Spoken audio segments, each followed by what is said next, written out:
मानना यह है कि एनकाउंटर से हमारी जमहूरियत में लोगों का यकीन कम होता है, संविधान में लोगों का यकीन कम होता है और संविधान के खिलाफ होता है और रूल ऑफ लॉ को कमज़ोर करते हैं। आप बजाय रूल ऑफ लॉ के सत्ता चलाएं, आप रूल ऑफ गन के तहत सत्ता चलाते हैं। तो मेरा एक कंसिस्टेंट स्टैंड रहा है, मैं एनकाउंटर्स के खिलाफ रहा हूं और बोलता रहा हूं। उसका रिकॉर्ड आप उस वक्त के आंध्र प्रदेश के असेंबली में आप देख भी सकते हैं। और फिर दूसरी बात यह है कि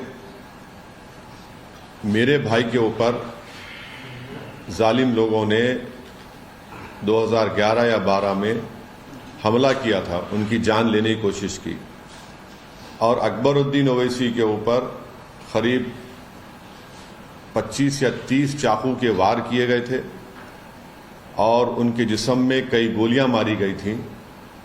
ये तो अल्लाह का करम था, जब अवाम की दुआएं थी वो बच गए।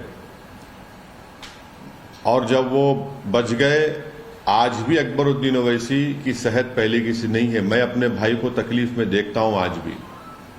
हफ्ते में कोई ऐसा दिन नहीं जाता जहां पर अकबरुद्दीन ओवैसी को अपने घर में बैठना पड़ता है, क्योंकि वो जो हमला उन पर किया गया था उसकी वजह से उनकी सेहत पहले की तरह नहीं रही।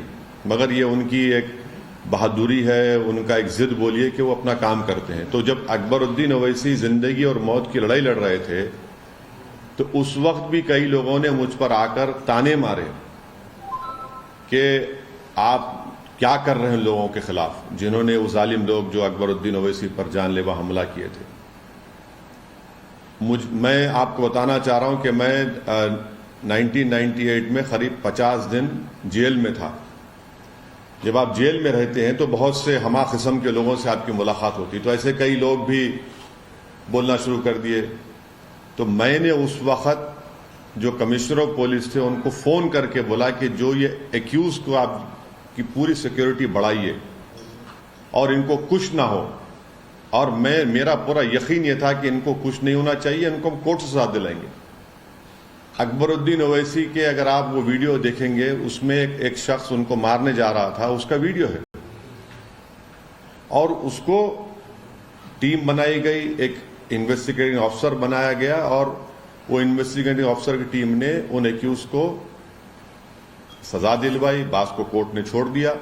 हमको तकलीफ है कि कोर्ट ने छोड़ दिया, मगर 307 में वो आज क्रिमिनल लॉ में वो केस को एज ए केस स्टडी सिखाया जाता है कि कैसे 5 साल उनको जेल में रखा गया अटेम्प्ट टू मर्डर केस में।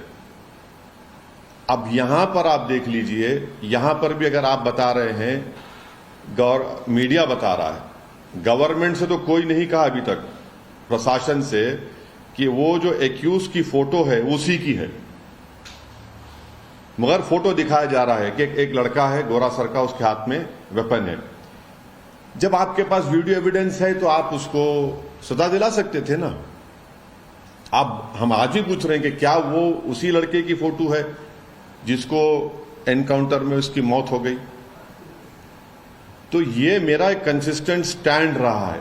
अब मेरी गाड़ी पर गोलियां चलाई गई 1 साल पहले, तो क्या मैंने आपके सामने आकर कहा कि उनका भी एनकाउंटर कर दो?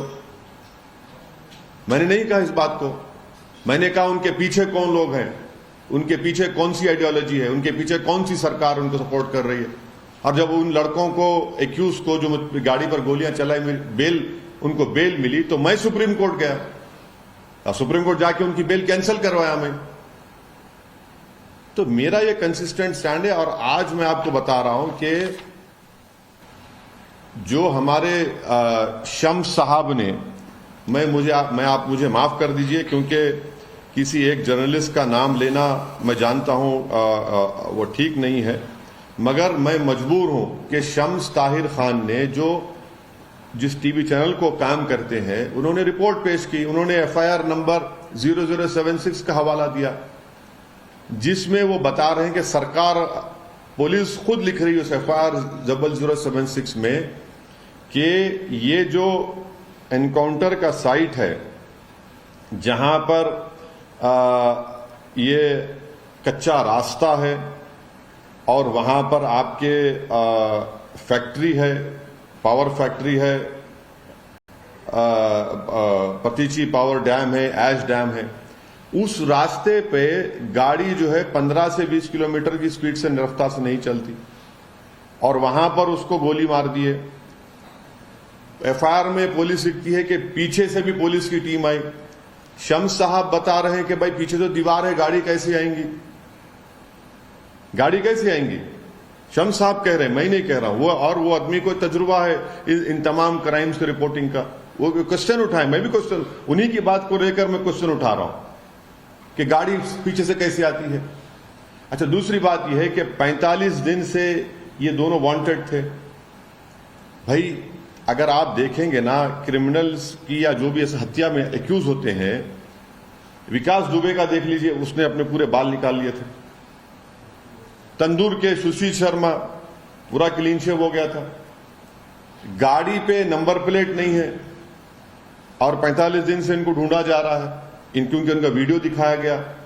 फिर वही शम्स साहब बताते हैं कि गाड़ी की चाबी नहीं मिलती, गाड़ी को धोकर पुलिस स्टेशन लेकर चले जाते हैं। तो इसीलिए ये पूरे क्वेश्चंस उठ रहे हैं, और इन क्वेश्चंस के मुद्देनजर खैर वो सुप्रीम कोर्ट के गाइडलाइंस के तहत अब तो इंक्वायरी होगी, मगर मेरा मानना यह है कि एनकाउंटर जो सो कॉल्ड एनकाउंटर है वो नहीं होना चाहिए। यकीनन उमेश पाल हो, राजू पाल हो, हमारे को उनसे हमदर्दी है क्योंकि उनकी हत्या की गई उन लोगों की। हम कैसे उस हत्या करने वालों का साथ देंगे, मगर एक प्रोसेस है, कानून है, संविधान है, आप उसके तहत सजा दिलाइए ना उनको। कौन रोक रहा है आपको? आप सजा दिलवाइए, उनको लाइफ दिलवाइए। आप जब आपके लिए वीडियो है, आप वीडियो में बता रहे हैं ना, तो वीडियो को क्यों इस्तेमाल नहीं करते आप? तो ये हमारा मानना है, और इसीलिए हम कह रहे हैं कि हम वायलेंस को कंडेम करते आए, हत्या को कंडेम करते आए। मगर ये जो हमारे शम्स साहब खुद पुलिस के एफआईआर से ये बता रहे हैं कि लोग अपना भेष भी नहीं बदलते, हाँ, और फिर उस रास्ते पर लेकर जाते हैं जहां पर गाड़ी 15 से 16 किलोमीटर तेज रफ्तार से चल नहीं सकती। एफआईआर में कहा जा रहा है कि पीछे से टीम आई, पर पीछे तो दीवार है, पीछे दीवार है। फिर ये क्या हुआ है? तो ये सवाल जो उन्होंने उठाए हैं ये बिल्कुल सही उन्होंने उठाए हैं, और इसीलिए हम कह रहे हैं कि एनकाउंटर नहीं होना चाहिए। हम किसी माफिया डॉन की सपोर्ट नहीं कर रहे हैं, मगर हम एनकाउंटर के खिलाफ थे और एनकाउंटर सोकल एनकाउंटर्स के खिलाफ रहेंगे। एनकाउंटर से आप ये बता रहे हैं कि आपके पास इन्वेस्टिगेशन स्किल नहीं है, आप एनकाउंटर करके ये बता रहे हैं कि आपके पास सॉलिड एविडेंस नहीं है। अगर होता तो आप पकड़ते सजा दिलाते उन लोगों को। सर, योगी आदित्यनाथ का स्टेटमेंट है जहां पे उन्होंने कहा है कि मिट्टी में मिला देंगे और ऐसे माफिया को हम मैं आपसे एक ही सवाल कर रहा हूं। जो वीडियो में जो लड़के की फोटो दिखाई गई और जो लड़के को कल मारा गया, गवर्नमेंट ये बोल दे कि दोनों एक हैं, नंबर 1, दोनों एक हैं, वो फोटो और जो कल मारा एक है, बोल दे गवर्नमेंट। अब तक नहीं बोली गवर्नमेंट। जब वो एक है तो आप कह रहे तो सॉलिड एविडेंस था ना। और फिर ये जो एफआईआर 0076 में आप कह रहे हैं कि पीछे से टीम आई, पीछे तो दीवार है, कैसे आती दीवार में? और फिर वो उसका चेसी नंबर भी मिटा दिया गया। वांटेड लोग हैं, हेलमेट नहीं पहन के फिर रहे हैं, भेष नहीं बदलते अपना। जो हमारे शम्स साहब ने सवालात उठाए, भाई एक शम्स है, वो एक मामूली जर्नलिस्ट नहीं, उसने ऐसे कई क्राइम्स को कवर किया है, बड़ी जिम्मेदारी से उन्होंने कहा इस बात को। तो ये हमारे सवाल है। आप मिट्टी में मिलाना चाह रहे हैं तो भाई जेल में डाल के मिट्टी में मिलाओ ना उनको। कौन रोक रहा आपको? जब इतना सॉलिड एविडेंस आपके पास है, आप मिलाइए उनको। अब फिर लोकल बॉडी के इलेक्शंस आ रहे हैं, अब है 10 मई को पोलिंग है 2 चरण में। आपका कहना है कि लोकल बॉडी नहीं, मैं करने के लिए